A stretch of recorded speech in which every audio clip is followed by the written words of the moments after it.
말씀을 정리하도록 하겠습니다. 이사야서 28장을 좀 전체적으로 좀 봤으면 좋겠습니다. 일단은 전체적으로 그냥 이제 간단하게 요약을 해서 얘기하자면 너희들 오만해지지 말고 빨리 돌아와서 회개해라. 나는 너희들의 회개하고 너희들이 회복하길 원하기 때문에 지금 너희들을 치고 심판하는 거야. 이게 이 말씀의 핵심적인 주제예요. 그래서 제가 존 스토튼 목사님 책을 읽었을 때 존 스토튼 목사님이 이런 비유를 한 적이 있어요. 하나님께서는 한 사람 한 사람이 회개해서 자기에게 돌아오도록 예수님을 믿고 구원받을 수 있도록 그 사람에게 섭리하시고 간섭하시는데 그게 마치 사냥개가 사냥물을 끝까지 놓치지 않듯이 몰아가신다라고 표현을 하신 적이 있어요. 그래서 이걸 유명한 말로 천국의 사냥개라고 합니다. 그게 뭐냐면 우리는 구원받아야 되는데 우리는 하나님을 자꾸 피하려 해요. 그래서 하나님께서 어떻게 해요? 개를 잡으려고 사냥개를 풀어요. 그럼 사냥개 특징이 뭐냐면 사냥개는 그냥 안 쫓습니다. 퇴로를 막아요. 몰이 사냥을 해요. 그래서 구석탱이로 몰아서 몬 다음에 잡아버리죠. 사냥개들의 특징이. 근데 하나님의 섭리가 마치 우리의 퇴로를 막으십니다. 한 개, 두 개. 그게 뭐예요? 하나님을 의지하지 않고 하나님의 말씀을 의지하지 않고 했던 나의 모든 시도들을 하나하나 파괴시키고 무너뜨리고 완전히 좋지 않은 결과를 만들어내세요. 진짜. 하나하나 파괴합니다. 진멸시킵니다. 그래서 도저히 하나님의 말씀을 따르지 않고는 내 삶이 풀리지 않게 하세요. 그게 하나님께서 지금 이스라엘과 유다 백성들에게 행하는 심판의 모습이에요. 그래서 28절에 이 에브라임의 술 취한 자들의 이 교만한 면류관을 하나님께서 먼저 파괴하시죠. 면류관을 땅에 던진다. 3절 에브라임의 술 취한 자들의 교만한 면류관이 발에 밟힐 것이라. 그 그림진 골짜기 꼭대기 있는 그의 영화가 쇠잔해 가고. 그 다음에 5절 만군의 여호와께서 자기 백성이 남은 자에게 영화로운 면류관이 되신다라고 하는 거예요. 그거는 뭐예요? 진정으로 이 세상 우리가 추구할 만한 진정한 영광과 회복과 희망은 하나님께 있다라는 것을 얘기를 하고 있죠. 그래서 쭉쭉쭉 가다가 이제 14절에는 뭐가 나오죠? 이제 예루살렘에 대해서 얘기하고 있어요. 그래서 28장 1절에서 13절은 에브라임에 대해서 조금 얘기를 하고 있어요. 물론 이 전체는 우리를 향한 교훈이 되는데 14절부터는 이제 예루살렘 사람들이 이 유다의 지도자들이 뭐라고 얘기하면 지금 아수르가 쳐들어오잖아요. 근데 재미있는 말 하죠. 우리는 사망과 언약하였고 스월과 맹약하였은즉 넘치는 재앙이 밀려올지라도 우리에게 미치지 못하리니. 이게 무슨 말이냐면 아수르가 왔어요. 아수르가 지금 막 위협적이야. 그랬을 때 선지자들이 이사야를 비롯한 선지자들이 우리가 하나님의 백성과 공동체로서 이제 다시 말씀으로 돌아가서 회개해야 돼. 가난한 자를 토색하지 말아야 돼. 정의와 공의를 이 땅에서 하나님의 말씀대로 해야 돼. 희년제도 시행해야 돼. 라고 하는데 이 유다 지도자는 아니야. 야. 그렇게 어렵게 하지 말고 우리 이집트랑 동맹 맺었거든. 그러니까 이제 아수르 이길 수 있어. 이 소리 하고 있는 거예요. 이집트랑 동맹 맺었으니까 이 재앙이 안 지나가 이거예요. 이집트랑 동맹을 맺은 것 자체가 죄는 아니에요. 왜냐하면 솔로몬 시대 때도 이집트랑 동맹을 맺었고 다윗도 이집트랑 동맹을 사실 맺었어요. 이스라엘이라는 국가가 형성되는 초기부터 이집트랑 조금 관계가 있었어요. 근데 중요한 건 뭐냐면 이집트랑 동맹을 맺은 것 자체가 문제가 아니라 이집트와 동맹을 맺음으로써 내가 지금 마주하고 있는 문제를 해결할 수 있다고 믿는 그것이 오만하다는 거예요. 항상 우리는 생각할 때 문제가 일어나면 그런 것 같아요. 이게 사람의 연약함인데 문제를 자꾸 회피합니다. 문제의 근본적인 원인을 치유하는 걸 회피하고 자꾸 땜빵 처리해요. 그러니까 나를 변화시키기보다는 뭔가 다른 수단을 가져와서 내 문제를 해결하려고 합니다. 근데 하나님께서는 끝까지 우리를 몰아가십니다. 언제까지? 내가 가지고 있는, 그렇지만 내가 마주하기 싫었던 그 문제를 마주하게 하세요. 마주하게 하세요. 근데 하나님의 메시지는 뭐예요? 여기서 성경에서 말하는 오만함은 뭐냐면 하나님의 말씀과 교훈이 하나님께서 우리에게 양심을 통하여 말씀을 통하여 성령을 통하여 주시는 그것이 옳은 줄 알면서도 무시하는 거예요. 그것이 옳은 줄 알면서도 그것을 듣고 나가야 되는 것이 옳은 줄 알면서도 자꾸 자기 방법대로 가려는 거예요. 이렇게 해도 해결할 수 있을 거야. 그거는 마치 뭐예요?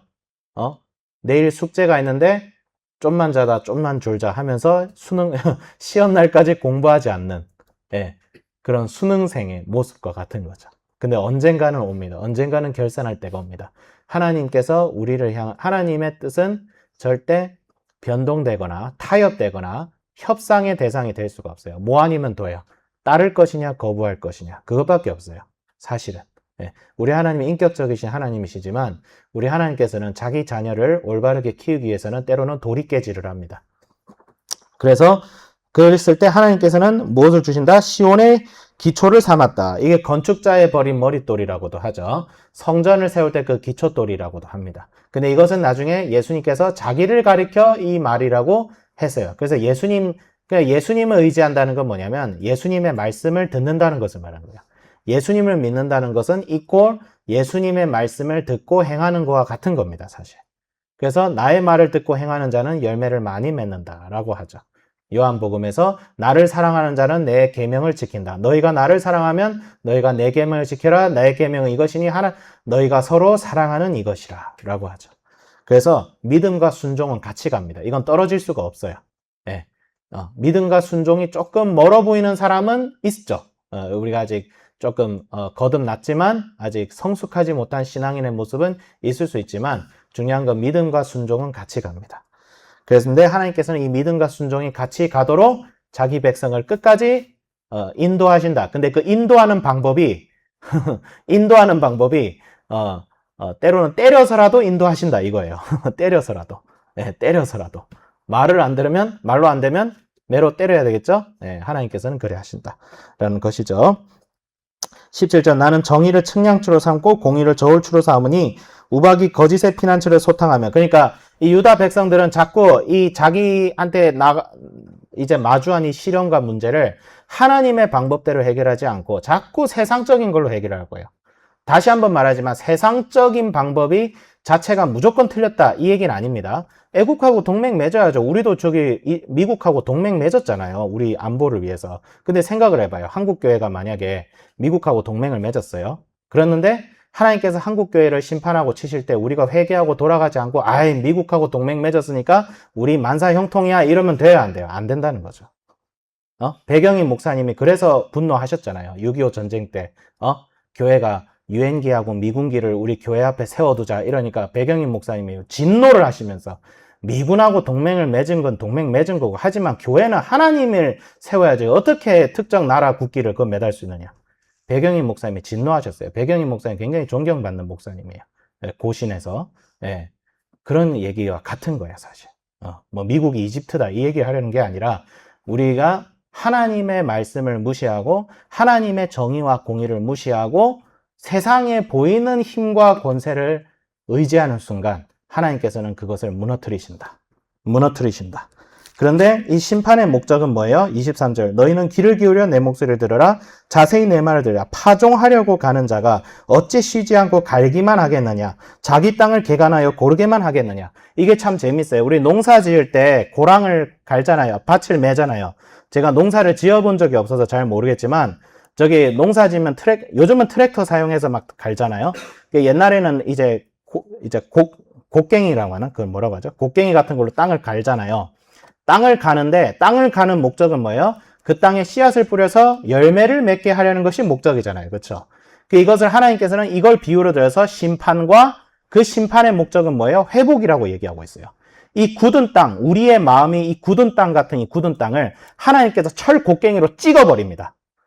그러면 생각해 보세요. 이 땅이 우리 마음이라고 생각해 봐요. 아파요, 안 아파요? 아픕니다. 겁나게 아파요. 너무 아파요. 그만 좀 때리세요. 근데 하나님은 우리 말 안 듣고 계속 때리죠. 근데 그 때리는 목적이 뭐예요? 그 마음이 유순해지고 그 마음이 부드러워져서 내 마음에 마음의 할례가 행해지는 거예요. 마음의 할례가 행해질 때 하나님의 말씀이 들어가서 그 말씀이 우리에게 인격과 인품과 예수님을 닮아감과 선을 행할 수 있는 제자화된 삶의 모습으로 드러나는 거예요. 그래서 하나님께서는 심판을 뭐라고 설명하냐면 마치 농사 지을 때 굳은 땅을 개간하기 위해서 곡괭이질을 하는 것과 같다고 얘기를 하십니다. 그러면 그 심판의 목적은 뭐예요? 원수들을 심판하는 것은 패망이지만 하나님의 백성된 자들을 심판하시는 목적은 뭐예요? 바로 회복입니다. 회복입니다. 그러니까 회복하라는 거예요. 회개하라는 거예요. 돌아오라는 거예요. 나의 말과 나의 메시지를 듣고 너희들이 분명히 그 양심 속에 이 말이 옳다고 생각을 할 텐데 그러면 돌아오라는 거예요. 그러면 돌아오라는 거예요. 말씀에 의지해서 돌아오라는 거예요. 하나님의 말씀이 선포될 때에 너희들의 양심에 그것이 자극이 되어서 하면 돌아오라는 거예요. 근데 우리가 참 그러기가 쉽지 않은 존재예요. 저도 그래요. 저도 말씀 읽다가 가끔 그 생각 들어요. 이 말씀 읽지 말걸.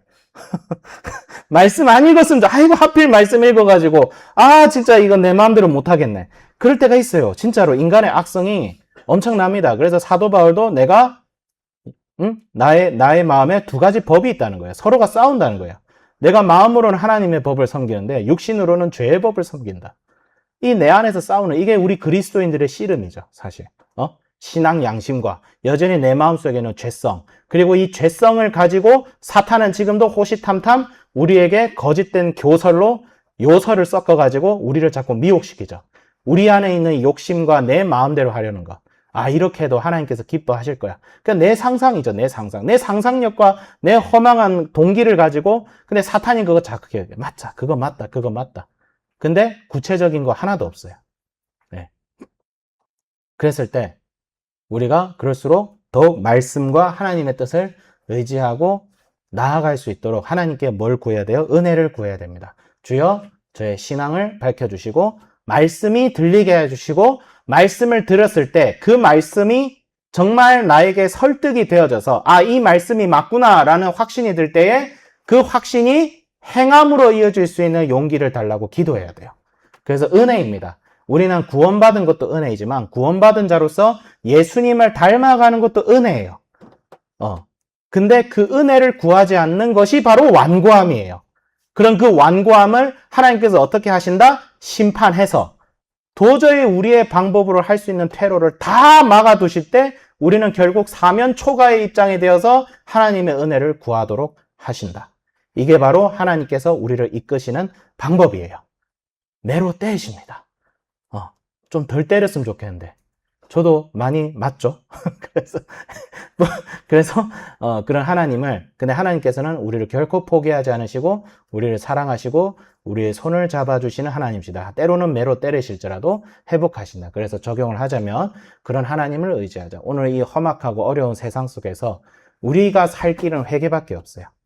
우리의 살 길은 결국 회개 외에는 답이 없어요. 다른 길은 없습니다.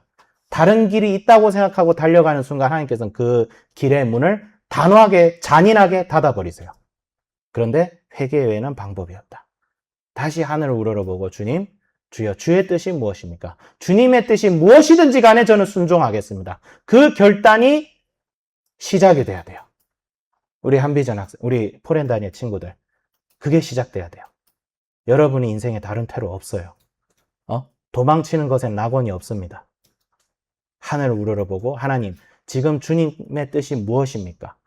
그게 무슨 뜻인지 간에 나는 순종하겠습니다. 왜냐하면 나의 생각, 나의 계획, 내가 가지고 있는 플랜보다 하나님 당신의 플랜이 더 좋다는 것을 저는 믿기 때문입니다. 그 결단으로 나아갈 때 하나님만이 하실 수 있는 일들이 우리 인생에 펼쳐질 줄 믿습니다. 기도하겠습니다. 거룩하신 하나님 아버지 주여, 주님 앞에 회개하는 마음으로 나아가길 원합니다. 주여, 우리는 우리 스스로도 회개하고 주님으로부터 주님께로 돌이킬 수도 없는 패역한 자들입니다. 주여, 그러나 주님, 저희들이 부스럭이라도 구하는 이방 여인의 심정으로 주님께 구하오니 주여 은혜를 주시옵소서. 주의 말씀을 듣고 돌이킬 수 있는 은혜를 주시옵소서. 이 세상에 보이는 것에는 다른 방법이 없으며 아버지여 주님, 오직 주님의 은혜를 구하고 회개하는 것 외에는 다른 길이 없음을 기억하며 주의 공의와 정의와 하나님 나라를 구하는 것 외에는 이 세상에 다른 소망이 없다는 사실을 기억하며 주님께 구합니다. 주님의 뜻을 구합니다. 주님의 뜻이 무엇이든지 순종할 수 있는 용기와 희망과 주여 양심을 허락하여 주시옵소서. 감사드리며 우리 주 예수 그리스도 이름으로 기도드립니다. 아멘.